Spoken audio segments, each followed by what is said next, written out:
매년 학생으로 인한 교권 침해 사례가 꾸준하게 발생하고 있지만 조치는 미흡하다는 지적이 제기됐습니다.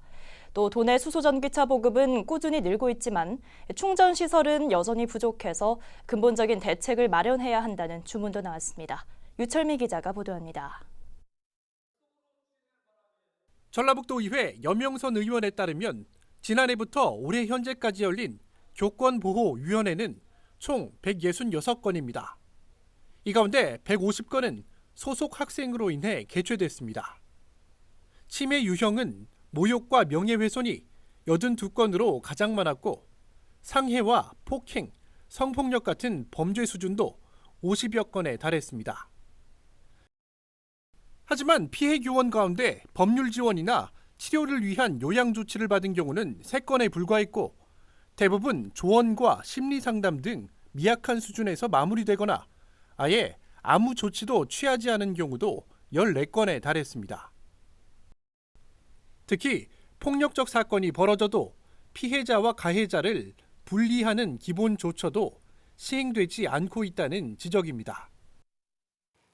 대한민국이 선진국 대열에 오를 수 있던 것은 이능한 인재와 민주시민 양화성에 헌신한 교육자가 있었기 때문입니다.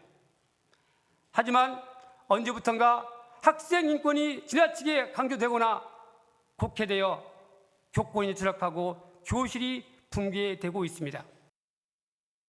도내 수소전기차 보급 속도에 비해 충전 시설이 태부족하다는 지적도 제기됐습니다.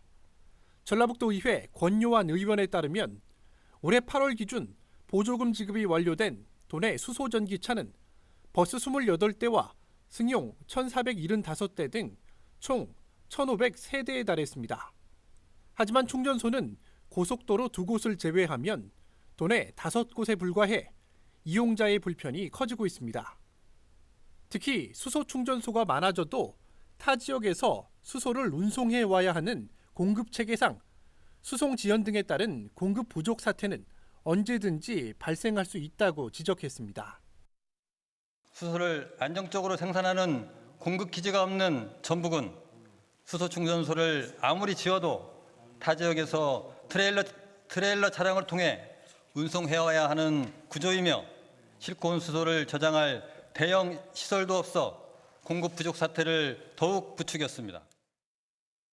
이 밖에도 전용태 의원은 현재 장애 학생이 재학 중인 학교에 승강기가 설치되어 있지 않은 곳이 38곳에 달한다며 전라북도 교육청에 대책 마련을 주문했습니다.